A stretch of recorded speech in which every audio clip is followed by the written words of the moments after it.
Hello friend, welcome to my YouTube channel coffee. ये movie मेरी chronological order और साथ ही इसके रिलीजिंग ऑर्डर कंप्लीटली एक 7th पोजीशन पर आती है। सो विदाउट वेस्टिंग टाइम चलिए आते हैं इस कहानी की मेन स्टोरी लाइन की तरफ। जैसा कि मैं देख रहा हूँ कि आपको ये 20-20 मिनट के मेहनत वाले वीडियोस पसंद नहीं आते हैं, आपको चाहिए कचरा, तो कोई दिक्कत नहीं है। आज के बाद में आपको सारे वीडियोस मेरे इस चैनल पर 10-10 मिनट की लेंथ के लिए मिलेंगे। कोई मतलब नहीं बनता है कि मैं ज़्यादा आपके लिए वॉइस ओवर करूं और उसके बाद में उसकी एडिटिंग पर ध्यान दूं, और जबकि आपको 10 मिनट के अंदर मूवी देखकर जाना होता है, तो अब जैसा आप चाहेंगे आपको वैसा ही कंटेंट मिलेगा। सो विदाउट वेस्टिंग टाइम चलिए आते हैं इस कहानी की मेन स्टोरी लाइन की तरफ। इसकी शुरुआत होती है हॉस्पिटल के एक सीन से, जहाँ पर हमें ओवन शो दिखाया जाता है, जिसके पास में उसका बड़ा भाई डेकर्ड शो उसे आकर कहता है कि तुम्हारा ये हाल किसने किया, और तभी उसके पास में से उसे डोमिनिक टोरेटो का एक लॉकेट मिलता है, और तब वो समझ जाता है कि इसके पीछे कोई एक इंसान नहीं बल्कि पूरी टीम जुड़ी हुई है, और वहीं से वो उसे मारने के लिए निकल जाता है। वहीं अगला सीन शिफ्ट होता है डायरेक्ट डोमिनिक टोरेटो पर, जो कि अब अपनी लैटी की यादों को वापस लाने के लिए उसे एक रेस में लेकर जाता है। रेस करने के बाद में लैटी को लगने लगता है कि कुछ कुछ उसकी यादें वापस आ रही है, मगर वो कम्प्लीटली आती नहीं है। वहीं अगले सीन में हमें दिखाया जाता है ब्रायन ओकॉनर, जो कि अब अपने परिवार के साथ में काफी खुश हैं, और वहीं हमें दिखाया जाता है एलिना और साथ ही हॉब्स, जो कि अब आपस में बातें कर रहे होते हैं। तो वहां पर हॉब्स एलिना को कहता है कि तुमने जो अर्जी डाली थी, तुम्हारी वो अर्जी मंजूर हो गई है, अब तुम्हारी सारी छुट्टियां सैंक्शन है, तुम अपनी छुट्टियों पर जा सकती हो। और जब वापस ऑफिस में आता है तो उसे वहां पर मिलता है डेकर्ड शॉ, और वो उसे पूछता है कि आखिर तुम क्या कर रहे हो, मगर तब तक शॉ ने उसके कंप्यूटर में से पूरी डोमिनिक टोरेटो और उसकी टीम की जानकारी निकालकर पेन ड्राइव में निकाल ली थी। और जब वो वहां से जाने लगता है तो दोनों के बीच में काफी लड़ाई होती है। लड़ाई के दौरान वो वहां पर एक बॉम्ब ब्लास्ट कर देता है, जिसकी वजह से हॉब्स और साथ ही अलीना काफी बुरी तरीके से घायल हो जाते हैं। वहीं पर सीन शिफ्ट होता है अगेन ब्रायन की तरफ, जो कि अपनी फैमिली के साथ में काफी खुश होता है, और मिया अब बता रही होती है डोमिनिक को कि मैं प्रेग्नेंट हूँ और मैं एक और बच्चे को जन्म देने वाली हूँ। तभी कुरियर वाला आकर उन्हें कुरियर देता है, और वो उसे कहता है कि टोक्यो से आपके लिए कुरियर आया है। और जब वो कुरियर को खोल के देखता है तभी डोमिनिक के पास एक कॉल आता है, और वो कॉल और किसी का नहीं बल्कि वो कॉल होता है डेकर्ड शॉ का, जिसने कॉल किया था जापान के टोक्यो से। यहीं पर हम टोक्यो ड्रिफ्ट और साथ ही फास्ट एंड फ्यूरियस 7 की कंटिन्यूटी को देख सकते हैं। डोमिनिक उससे पूछता है कि आखिर तुम कौन हो, मगर वो उसे नहीं बताता और सिर्फ यही कहता है कि थोड़ी देर में जान जाओगे। और तभी वहां पर उनके घर पे बहुत बड़ा ब्लास्ट होता है। इससे डोमिनिक ये समझ जाता है कि जिसने ब्लास्ट किया है वो हम में से किसी को भी नहीं छोड़ेगा और अपना बदला लेने के लिए वापस आएगा। तभी उसके पास में हॉब्स का कॉल आता है, और वो उससे मिलने के लिए हॉस्पिटल पहुंचता है। तो वो उससे पूछता है कि आखिर तुम्हारी ये हालत किसने करी।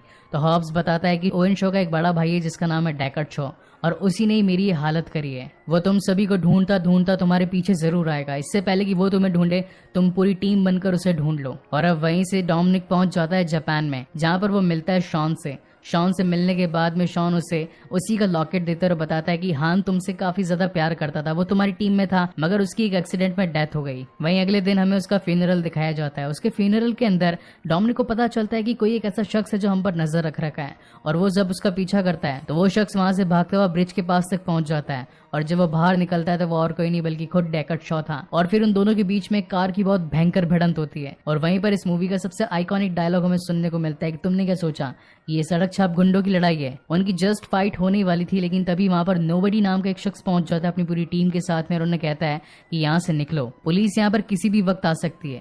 अब उसकी बातों से हमें ये पता चलता है कि ये शख्स है तो गवर्नमेंट का, मगर ये इलीगल वे में काम करते हैं गवर्नमेंट से छुपकर। उनकी बातों के चक्कर में शॉ वहां से भाग जाता है और डोमिनिक उसे पकड़ नहीं पाता। तब वहां पर नोबडी डोमिनिक को एक डील देता है और उसे कहता है कि अगर तुम शॉ को पाना चाहते हो तो तुम्हें मेरे लिए काम करना पड़ेगा। एक टेररिज्म ग्रुप है जिसका सरदार है जकांडी मूसे, और उसने एक लड़की को कैद कर रखा है जिसका नाम है रैमजी। और रैमजी एक ऐसी हैकर है जिसने एक ऐसा डिवाइस बनाया है जिसका नाम है गॉड्स आई, और उसकी मदद से हम इस दुनिया में छिपे हुए किसी भी शख्स को ढूंढ सकते हैं।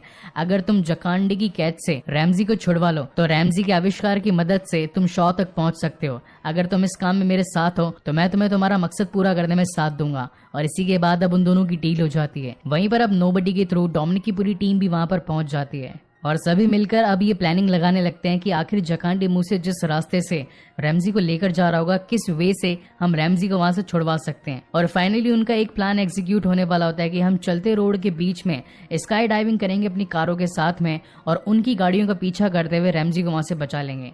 और अब वो दिन आता है जब उनके प्लान का एग्जीक्यूशन होने वाला होता है। वो सभी अपने प्लेन से अपनी कारों के साथ में कूद जाते हैं और वहीं से अब उनकी गाड़ियों का पीछा करना शुरू कर देते हैं। एक अच्छा खासा लंबा कार चेजिंग सीन होता है, लेकिन अब जैसा कि मैंने आपको बताया कि कहानी को शॉर्ट में निपटाऊंगा, इसलिए अब आपको ये ज्यादा एक्सप्लेनेशन नहीं सुनने को मिलेगा। अपनी तेज चालाकियों के साथ में वो रैमजी को वहां से निकलवा लेते हैं और तब रैमजी को पूछते हैं कि आखिर तुमने वो गॉड्स आई कहाँ पर छिपा के रखा है।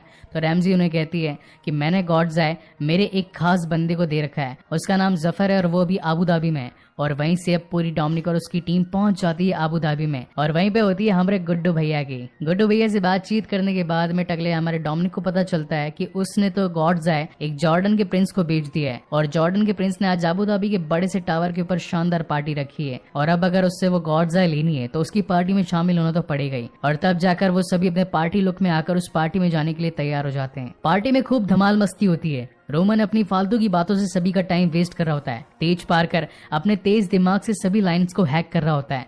वहीं पर अब डोमिनिक और साथ ही ब्रायन पहुंच जाते हैं उस कार के अंदर से उस गैजेट को निकालने के लिए जिसे गॉड्स आई कहा जाता है, लेकिन तब तक उनके सैनिक वहां पर पहुंच जाते हैं और न चाहते हुए भी उस महंगी गाड़ी को अब ब्रायन और साथ ही डोमिनिक को लेकर निकलना ही पड़ता है और वहां से बचने का रास्ता न होते हुए वो सीधा अपनी गाड़ी से जंप मार देते हैं। And guys seriously this is the one of the best scene of this movie. और उस बिल्डिंग को तोड़ते हुए वो सीधा अगली बिल्डिंग तक पहुंच जाते हैं। जब वो अपना ब्रेक चेक करता है तो उसे पता चलता है कि ब्रेक तो खराब हो गए और वापस से वो उस गाड़ी के अंदर से चिप निकालने की कोशिश करता है और फाइनली वो चिप निकल जाती है और वो महंगी गाड़ी एक तीसरी बिल्डिंग से टकराकर नीचे गिर जाती है। गॉड्स आई के मिल जाने के बाद में सभी जफर के अड्डे पर आते हैं। वहां पर तब तक नोबडी भी पहुंच चुका होता है और नोबडी उससे कहता है कि तुमने अपना वादा पूरा किया, रैमजी को भी लेकर आए और साथ ही गॉड्स आई को भी लेकर आए। अब तुम अपना काम कर सकते हो, यानी कि जो तुम्हें शॉ को ढूंढना है तुम उसे ढूंढ सकते हो। और 2 मिनटों के अंदर गॉड्स आई की मदद से वो शॉ को ढूंढ लेते हैं। अब यहाँ पे थोड़ा सा गॉड्स आई को एक्सप्लेन कर देता हूँ।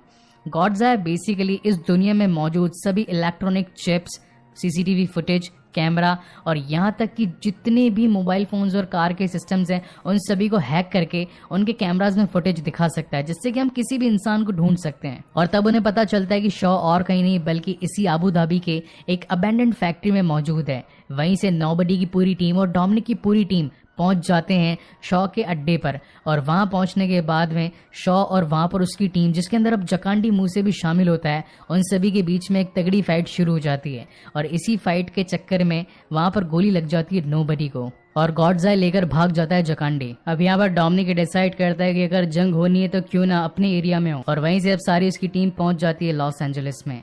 और अब डोमिनिक और साथ ही ब्रायन अपनी तैयारी कर लेते हैं डेकर्ड शो को पूरी तरीके से जान से मारने की। अब यहाँ पर कहानी में 3 ट्विस्ट हैं, तीनों को बहुत ही अच्छे तरीके से एक्सप्लेन कर देता हूँ। ट्विस्ट नंबर 1, जकांडी मूसे मारना चाहता है रैमजी को, क्योंकि रैमजी दुनिया की एक ऐसी हैकर है जिसके हाथ में अगर अगेन गॉड्स आई लगेगा तो वो उसकी पूरी टीम की लोकेशन का पता लगाकर उसे जान से मरवा देगी। ट्विस्ट नंबर 2, अब यहाँ पर डोमिनिक और उसकी पूरी टीम जान से मारना चाहती है शॉ को, क्योंकि अगर शॉ को नहीं मारा तो शॉ उनको पकड़कर जान से मार देगा। ट्विस्ट नंबर 3, शहर में इतनी गुंडागर्दी चल रही है लेकिन पुलिस बीच में नहीं आ रही है। क्यों नहीं आ रही है? क्योंकि गवर्नमेंट के लोगों को इसकी पड़ी नहीं है। गवर्नमेंट के लोग बिक चुके हैं नोबडी के थ्रू। और फिर खूब घमासान युद्ध होता है। जकांडी मूसे उन पर धमाधम मिसाइल बरसाता है और वहीं से रैमजी भागने की कोशिश करती है। एक मोमेंट बहुत मस्त है इस मूवी का, जिसके अंदर रैमजी अपनी खुद की कार से निकलकर रोमन की कार के अंदर कूद जाती है और उनकी कार पुरानी वाली ब्लास्ट हो जाती है। एक तरफ तो जकांडी और डोमिनिक की टीम के बीच में चूहा पुलिस चोर सिपाही चल रहा होता है, वहीं दूसरी तरफ अब डोमिनिक को मिल जाता है डेकर्ड शो और उनके बीच में तो गरबा शुरू हो जाता है डंडे पानी लेकर। बहुत मस्त फाइट होती है, बहुत तगड़ी फाइट होती है। एज यूजुअल ज्यादा एक्सप्लेन करूंगा नहीं। और फाइनली कंक्लूजन ये निकलता है, शहर में चल रही तबाही को देखते हुए सीधा वहां पर अपना रॉक यानी कि हॉब्स पहुंच जाता है और उनके एक ड्रोन को तबाह कर देता है। ड्रोन से निकलती है एक मशीन गन, जिस मशीन गन की मदद से वो उनके हेलीकॉप्टर को तबाह कर देता है। हेलीकॉप्टर के तबाह हो जाने से डेकर्ड शो वहीं पर गिर जाता है और अब गॉड्स आई भी फाइनली उनके हाथ में लग चुका होता है। और इन्हीं सभी के बाद में अब फाइनली नोबडी की मदद से डेकर्ड शो को पुलिस के हवाले कर दिया जाता है और वो जेल की सलाखों के पीछे हो जाता है। इस मूवी के एंड क्रेडिट्स में हमें दिखाया जाता है कि अब ब्रायन और उसकी पूरी फैमिली एक खुशहाल जिंदगी जी रही है। नो टेंशन, नो फिक्र, सारे झगड़ों से दूर अब उनकी एक नई जिंदगी स्टार्ट हो चुकी है। और अब जाते जाते कहानी की एक सबसे इंपॉर्टेंट बात, जो लिटरली इस कहानी की वेरी वेरी इंपॉर्टेंट थिंग है, इस पूरी मूवी के बीच में जब शूटिंग चल रही थी तो पॉल वॉकर यानी कि हमारे ब्रायन ओकॉनर की एक्सीडेंट में रियली में डेथ हो चुकी थी और उन्हीं को श्रद्धांजलि यानी कि उन्हीं को ट्रिब्यूट देने के लिए इस मूवी के एंड में में एक CGI और VFX का यूज करके उन्हीं की जैसी शक्ल का एक बंदा बनाया गया। और आपने जो एक फेमस गाना सुना होगा, it's been a long day without you my friend, तो वो गाना इसी मूवी का है और वो गाना इन्हीं को ट्रिब्यूट देने के लिए बनाया गया था। वहीं पर कुछ यादें ब्रायन ओकॉनर से जुड़ी हमें एक शॉर्ट क्लिप्स के रूप में दिखाई जाती है और ये शानदार मूवी यहीं पर खत्म होती है। सो गाइज, आपको ये वीडियो कैसा लगा बताओ मत बताओ, मुझे कोई परवाह नहीं है। जब आपको मेरी परवाह नहीं है तो मुझे भी कोई परवाह नहीं है। आपकी डिमांड थी बना दो, मैंने बना दी। चैनल सब्सक्राइब करना है कर दो, नहीं करना है आपकी मर्जी है। थैंक यू सो मच, मिलते हैं अगले वीडियो में।